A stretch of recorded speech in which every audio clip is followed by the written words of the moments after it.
Vamos en el nombre del Padre, del Hijo y del Espíritu Santo. Amén. Jesús, luz verdadera que ilumina a todo hombre, luz que llega a este mundo. Nosotros sabemos que tú has venido de Dios el Padre para ser nuestro Maestro y que enseña los caminos de la verdad. Las palabras que oímos de ti son el Espíritu y son vida. Pero ¿quién es digno de abrir el libro con el sello?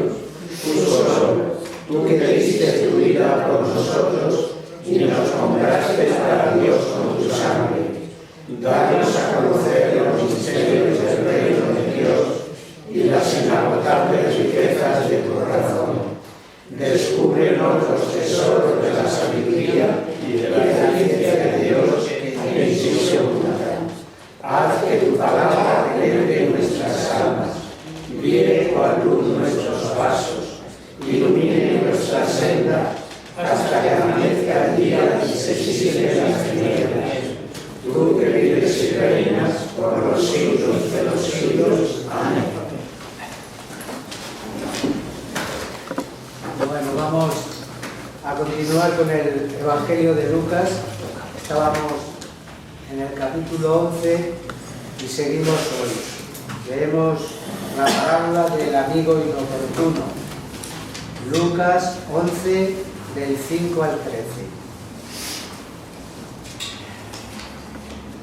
Y añadió: si uno de vosotros tiene un amigo que viene donde él a medianoche y le dice: amigo, préstame 3 panes, porque un amigo mío ha venido de camino a mi casa y no tengo que darle. Y el otro responde desde dentro: no me molestes, la puerta está cerrada, mis hijos en la cama conmigo, no puedo levantarme a dárselo. Os digo que si no se levanta a dárselo por ser su amigo, al menos por la importunidad, se levantará y le dará cuanto necesite. Y yo os digo: pedid y se os dará, buscad y hallaréis, llamad y se os abrirá, porque el que pide recibe, el que busca halla, y al que llama se le abre. ¿Qué padre entre vosotros, si su hijo le pide pan, le da una piedra y un pez una serpiente, y si un huevo un escorpión? Pues si vosotros, aun siendo malos, sabéis dar a vuestros hijos cosas buenas, ¿cuánto más el Padre Celestial dará al Espíritu Santo a los que se lo pidan? ¿Veis bien la finalidad de esta parábola? Pues la perseverancia en la oración. Primero pone la oración, luego la perseverancia en la oración y después la confianza en la providencia, en la bondad de Dios, en que Dios nos dará lo que le pedimos. Pedid y se os dará, buscad y hallaréis, llamad y se os abrirá. ¿Veis? Viene a expresar como idea fundamental la necesidad de la oración para conseguir un bien celestial, un bien del cielo. Pero claro, en esta enseñanza está implícita otra, es decir, si al que pide recibe, el que no pide no recibe. De ahí pues la necesidad de la oración para recibir esos favores celestiales. Y Cristo pues quiere, con un ejemplo de la vida humana, pues hacer ver la conducta de Dios para con el hombre que ora, ante la oración del hombre. Y dice pues que si un hijo pide a su padre pan, no le va a dar una piedra; si le pide un pez, no le va a dar una serpiente. Se trata de eso, de comparaciones populares en el que nos expresa que ningún padre, si su hijo le pide algo de comer, le va a dar algo que no sea comida. El padre pues atiende a su hijo máxime en las cosas necesarias de la vida. Por eso le da cosas de que pueden ser de provecho. De esta enseñanza pues se saca la conclusión y la garantía de cómo Dios escucha la oración del hombre. Si los hombres, dice, siendo malos, dan cosas buenas a sus hijos, cuanto más no dará Dios, que es el bien absoluto. ¿Por qué dice Cristo los hombres siendo malos? Pues no trata de la detracción de la naturaleza humana, sino que todo comparado con Dios, que es el solo bueno, pues todo lo demás parece malo. Por eso, siendo los hombres malos por su conducta frente a Dios, que es el solo bueno, en ello encuentra el hombre la garantía de la generosidad de Dios. Así Dios dará cosas buenas a quien se los pida. Y fijaos, también está implicada en esta enseñanza otra enseñanza. Cristo está predicando las bondades de su reino, cómo ingresar en ese reino que Él nos ha traído. Bueno, pues la eficacia de la oración que Él enseña supone que no se pidan cosas que alejen de este reino. Por eso dice, al que pide se le darán cosas buenas, porque ¿qué pasa? Que algunas veces pedimos lo que no conviene o para cuando no conviene, y en vez de pan a veces podemos pedir una piedra, y por eso Dios no da al que ora lo que pide cuando se pide mal. Yo recuerdo el cura este que os hablo de Cádiz, siempre en las peticiones de todos los días, siempre termina las peticiones. Señor, concédenos esto, si esto que te hemos pedido nos conviene, dánoslo, porque nosotros todo lo pedimos por Jesucristo nuestro Señor. Es decir, que hay que saber pedir, porque a veces pedimos cosas que no nos convienen. Mira, leer Santiago, en la carta de Santiago, Santiago 4:3, nos dice Santiago que muchas veces no tenemos porque no pedimos o porque pedimos mal. Santiago 4, versículo 3.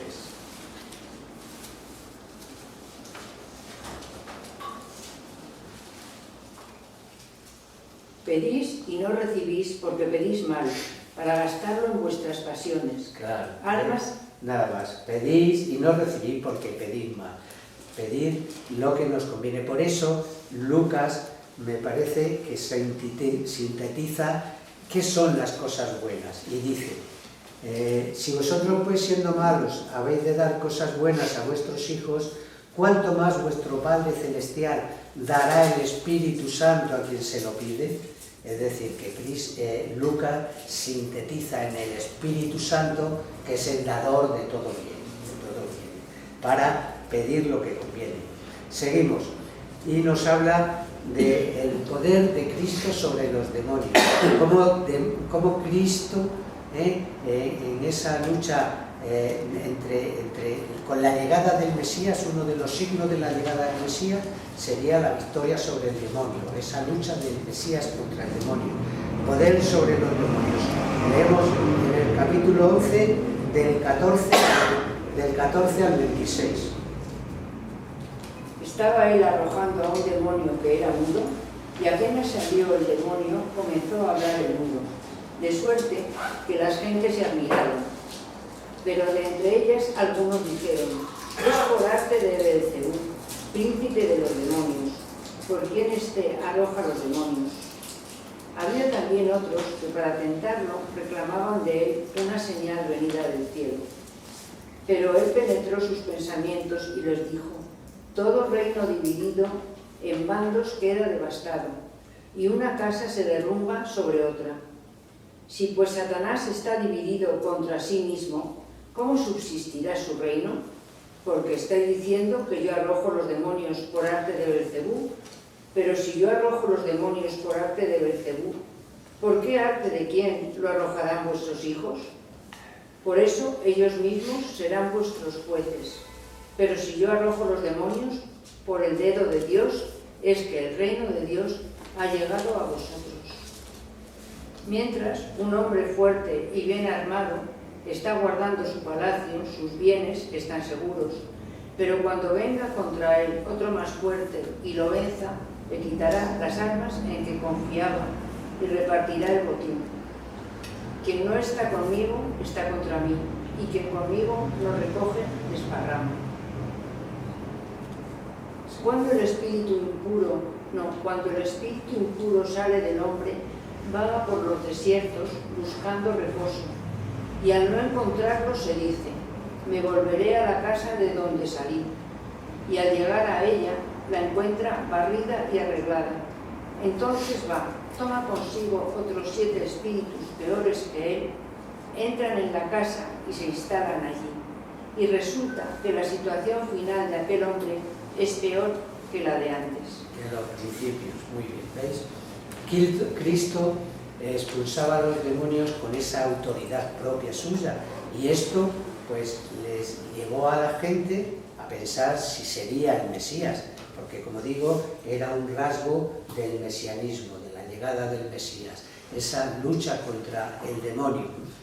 Pero digo que surge la pregunta entre las gentes si no sería el Mesías.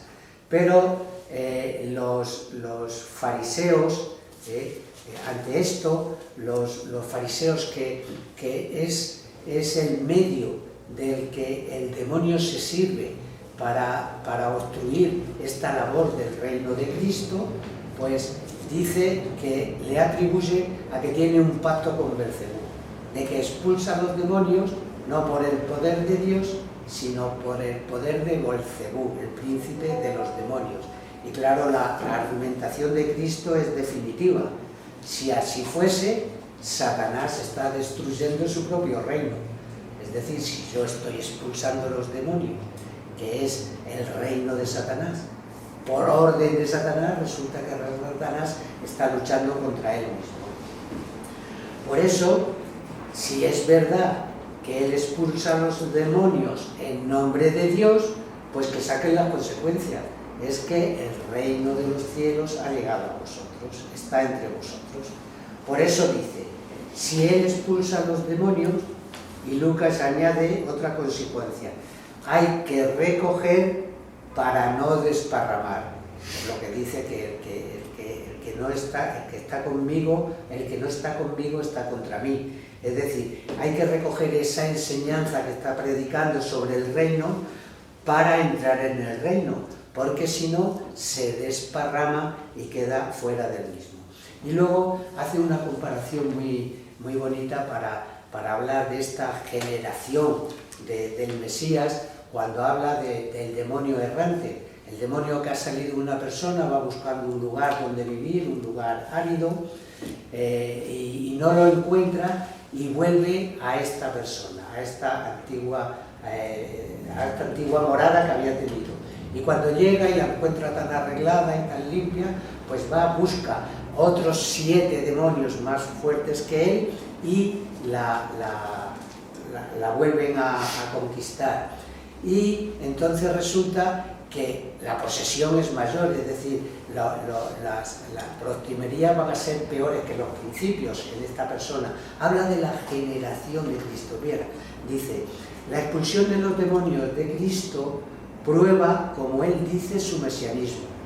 El demonio desea no perder sus viejas conquistas y al ver los progresos que Cristo comienza a hacer en el pueblo, toma la revancha y por obra de los fariseos, que son los que boicotean esta obra de Cristo, viene a desorientar y a apartar a toda la gente, a todo el pueblo, para el ingreso en el reino de Cristo a gran parte de esa generación. Y esto es, pues, lo que decía, hacer que peores poderes demoníacos vuelvan a su casa, a esa generación de la que salieron. Y así las postrimerías de esa generación vienen a ser peores que la primera. ¿Por qué? Porque están separando a Cristo, no dejando ingresar en su reino y llevándole a la cruz, vinieron a ser peores que sus principios, que comenzaba con la luz de Cristo expulsando a los demonios. Viene a continuación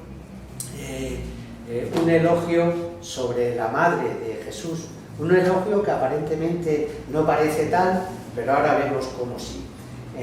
Capítulo 11, versículos 27 y 28. Mientras decía esto, una mujer de entre la gente gritó: dichoso el vientre que te llevó y los pechos que te amamantaron. Pero él le dijo: dichosos más bien los que escuchan la palabra de Dios y la ponen en práctica. ¿Veis? Bueno, una mujer que está oyendo al pueblo, a Cristo, y seguramente le reconoce como Mejía, pues elogia a su madre. ¿Por qué? Porque la gloria de la madre está en los hijos y la gloria de los hijos redunda en la madre. Por eso esta mujer que reconoce al Mesías viene a decir, pues dichosa esta mujer porque ha llevado en su vientre al Mesías, porque ha llevado en su seno al Mesías. Y Cristo, sin detractar, es decir, sin afear la maternidad, porque no dice, no, mi madre no es dichosa, por eso, mi madre sería dichosa por otras cosas, dice, no, más bien, mi madre es dichosa porque me ha llevado en su vientre, pero más bien es dichosa porque ha cumplido como nadie la palabra de Dios y la guarda. ¿Veis? Por eso digo que la gloria de las madres son los hijos, y la gloria de los hijos redunda en las madres de él, en Proverbios 23, 24 y 25. Proverbios 23, 24, 25.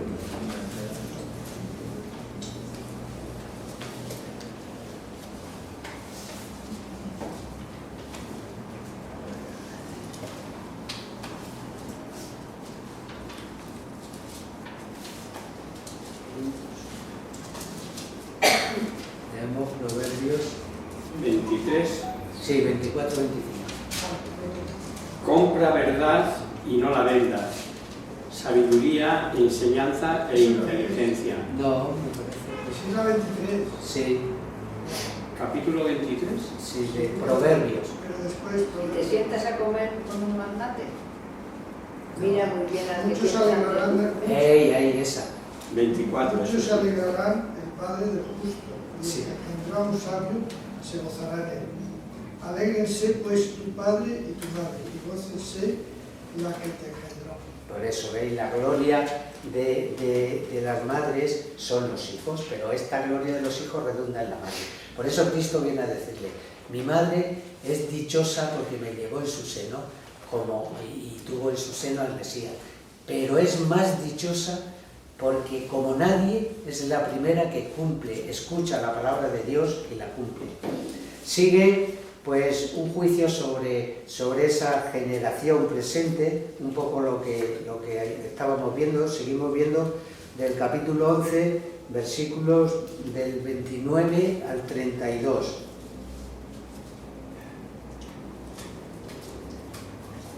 Creciendo la muchedumbre, comenzó a decir, esta generación es una generación mala. Pide una señal y no le será dada otra señal que la de Jonás. Porque como fue Jonás señal para los ninivitas, así también lo será el Hijo del Hombre para esta generación. La reina de Macedonia se levantará en el juicio contra los hombres de esta generación y los condenará, porque vino de los confines de la tierra para oír la sabiduría de Salomón, y hay aquí algo más que Salomón. Los ninivitas se levantarán en el juicio contra esta generación y la condenarán, porque hicieron penitencia a la predicación de Jonás, y hay aquí más que Jonás. ¿Veis? Esta generación en que aparece el Mesías, al estilo de la generación del desierto, es una generación mala. Y en lugar del signo, le va a anunciar un signo castigo, por así decir. Él les dice, con la predicación de Jonás, Nínive se convirtió. Y ante la sabiduría de Salomón, vino a oírle la reina del mediodía, la reina de Saba. Bueno, pues estos, tanto los ninivitas como los de la reina del mediodía, van a condenar en un juicio a esta generación. Es decir, a esta generación porque aquí, es decir, en él hay cosas mayores que la sabiduría de Salomón o que el profetismo de Jonás. Como veis, Cristo pues va descubriendo quién es, va destacando que ahí en él hay cualidades mayores que reyes y profetas. Bien, Cristo, luz de las almas. Seguimos, capítulo 11, 33-36. Nadie enciende una lámpara y la pone en un lugar escondido o debajo del ceremil, sino sobre el candelero, para que los que entren vean la luz. La lámpara del cuerpo es tu ojo. Cuando tu ojo está sano, también todo tu cuerpo está iluminado. Pero cuando está enfermo, también tu cuerpo queda en tinieblas. Mira, pues no sea que la luz que hay en ti sea tinieblas. Por consiguiente, si tu cuerpo entero es luminoso, sin que tenga parte alguna oscura, todo él resplandecerá, igual que cuando la lámpara te ilumina con su resplandor. Muy bien, ¿veis? Pues este pasaje está aludiendo a la luz de Cristo, la luz que se pone para que luzca es Cristo. La luz para el cuerpo es el ojo, dice. Y si este no está enfermo, pues todo el cuerpo goza del beneficio de la luz. Pero si este está enfermo o ciego, pues todo el cuerpo está en oscuridad. Bueno, pues en el orden moral ha de cuidarse la rectitud para que la luz de Cristo ilumine la vida moral del hombre. Si así se hace, el hombre moral gozará del beneficio de la luz de Cristo. Y como cuando la lámpara se ilumina, con vivo resplandor, porque dice, el ojo es la lámpara de tu cuerpo. Y está aludiendo, haciendo mención a lo que acaba de decir, a la ceguera farisaica culpable, que es la que impide ver esta luz de Cristo. Seguimos, cómo sigue en esa represión de fariseos y escribas. Y leemos el capítulo 11, seguimos del 37 al 54.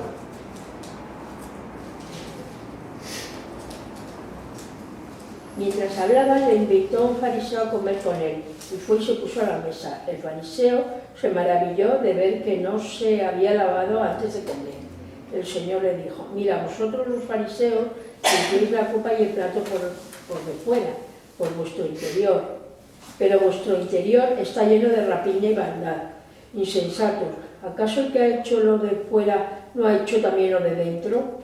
Sin embargo, dad limosna según vuestras facultades, y todo será puro para vosotros. Hay de vosotros fariseos que pagáis el diezmo de la menta y de la ruda y de todas las legumbres, y descuidáis la justicia y el amor de Dios. Hay que hacer esto sin omitir aquello. Hay de vosotros fariseos que amáis los primeros asientos en la sinagoga y los saludos en la plaza. Hay de vosotros que sois como sepulturas que no se ven y que los hombres pisan sin saberlo. Tomando la palabra, un doctor de la ley le dijo, Maestro, hablando así nos ultrajas también a nosotros. Pero él le dijo, hay también de vosotros, doctores de la ley, que echáis pesadas cargas sobre los hombres, y vosotros ni con uno de vuestros dedos las tocáis. Hay de vosotros que edificáis monumentos a los profetas, a quienes vuestros padres dieron muerte. Vosotros mismos atestiguáis que consentís en la obra de vuestros padres. Ellos los mataron, pero vosotros edificáis. Por esto dice la sabiduría de Dios. Yo les envío profetas y apóstoles, y ellos los matan y persiguen, para que sea pedida cuenta a esta generación de la sangre de todos los profetas derramada, desde el principio del mundo, desde la sangre de Abel hasta la sangre de Zacarías, asesinado entre el altar y el santuario. Sí, os digo que les será pedida cuenta a esta generación.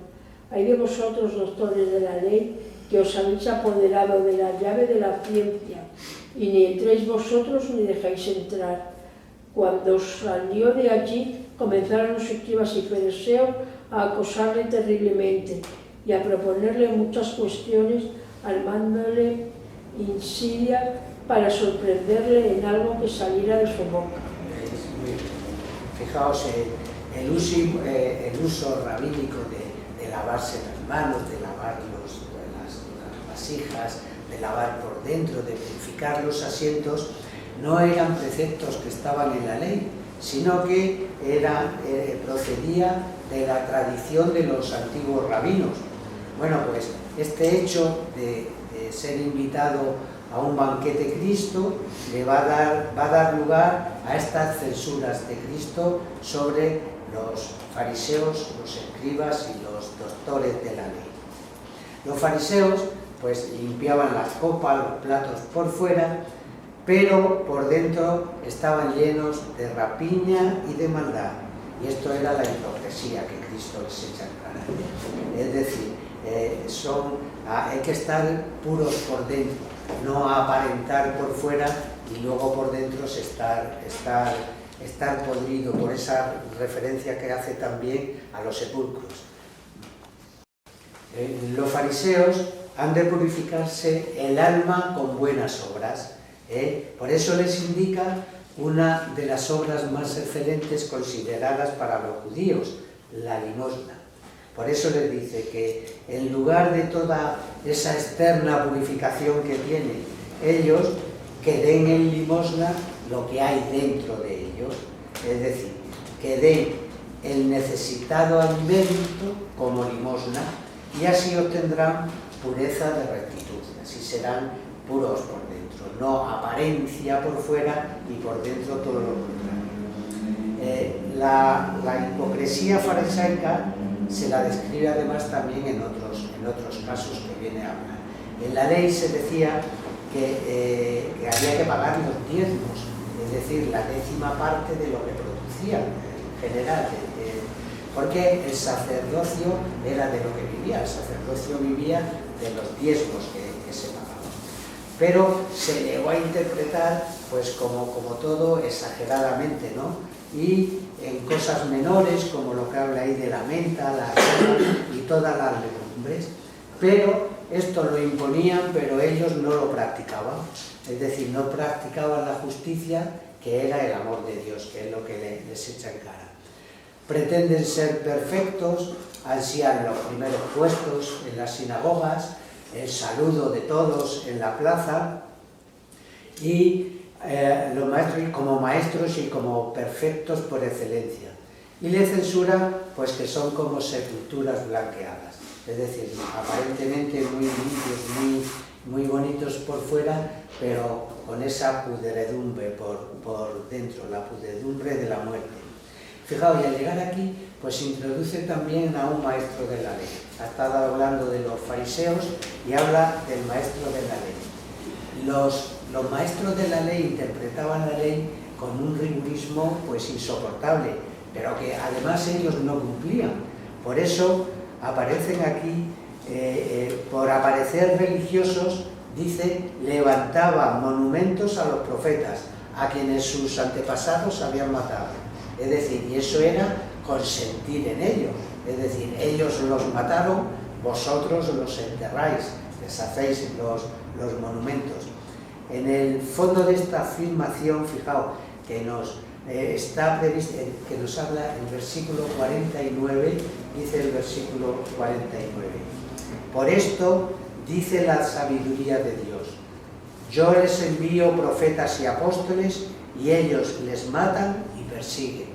¿Veis? En el fondo de esta afirmación está prevista pues la muerte de Cristo y la persecución de sus apóstoles y de sus discípulos, y de los otros profetas del Nuevo Testamento. Y por último, les censura porque se apoderaron de la llave de la ciencia religiosa. Eran ellos los que dictaminaban, y incluso de forma tan exagerada que llegaban a dar más valor a los dichos rabínicos que a la propia ley y a la propia Sagrada Escritura. Y así ni entraban ellos en el reino ni dejaban entrar al pueblo. Y de ahí es donde viene toda esta censura sobre fariseos y doctores de la ley. Y termina diciendo pues esa reacción, ¿no?, de escribas y fariseos contra él, proponiéndole trampas para comprometerle con alguna de sus respuestas, con alguna de las cosas que pudieran cogerle en cuanto dijese algo que le fuese contrario. Seguimos y empezamos el capítulo 12. Y vamos a ver una serie de advertencias. Ahora, aunque están con una muchedumbre, él siempre rodeado de la misma muchedumbre, unas advertencias que va a hacer específicamente a sus apóstoles. Capítulo 12, leemos del 1 al 12. Entre tanto, se fue juntando la muchedumbre por millares hasta el punto de pisarse unos a otros. Y comenzó él a decir a sus discípulos: ante todo, guardaos del fermento de los fariseos, que es la hipocresía, pues nada hay oculto que no haya de descubrirse, y nada escondido que no llegue a saberse. Por esto, todo lo que decís en las tinieblas será oído en la luz, y lo que habláis al oído en vuestros aposentos será pregonado desde los terrados. A vosotros, mis amigos, os digo: no temáis a los que matan el cuerpo y después de esto no tienen ya más que hacer. Yo os mostraré a quién habéis de temer. Temed al que, después de haber dado la muerte, tiene poder para echar en la gehenna. Si yo os digo que temáis a ese, ¿no se venden 5 pájaros por 2 haches? Y sin embargo ni uno de ellos está en olvido ante Dios. Aun hasta los cabellos de vuestra cabeza están contados todos. No temáis, vosotros valéis más que muchos pájaros. Yo os digo, a quien me confesare delante de los hombres, el Hijo del Hombre les confesará delante de los ángeles de Dios. El que me negare delante de los hombres será negado ante los ángeles de Dios. A quien dijere una palabra contra el Hijo del Hombre, le será perdonado, pero al que blasfemare contra el Espíritu Santo, no le será perdonado. Cuando os lleven a las sinagogas, ante los magistrados y las autoridades, no os preocupéis de cómo o qué habéis de responder o decir, porque el Espíritu Santo os enseñará en aquella hora lo que habéis de decir. ¿Veis? Lucas nos relata aquí, pues en este relato está compuesto por una serie de sentencias que, aunque pronunciada, como decía, entre una gran muchedumbre, van dirigidas, el auditorio es a unas advertencias a los discípulos. Y quiere destacar, por eso dice que están con esa gran muchedumbre, pues el fervor del pueblo. Lucas, quiere destacar este fervor del pueblo hacia Cristo. Pero las sentencias que acabamos de oír dirigidas a los apóstoles, en realidad son 2 temas. Primero, les dice que han de guardarse del fermento de los fariseos, que es la hipocresía. Era pues esa apariencia de santidad y el estar vacíos y de virtud y llenos de maldad.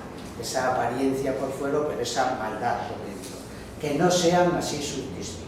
Es decir, que han de mostrarse por fuera como son por dentro. Y luego, en el versículo 3, les habla de lo que es la predicación, de lo que va a ser la predicación, cuando les dice: por eso, todo lo que decís en las tinieblas será oído en la luz, y lo que habláis al oído en vuestros aposentos será pregonado desde los terrados.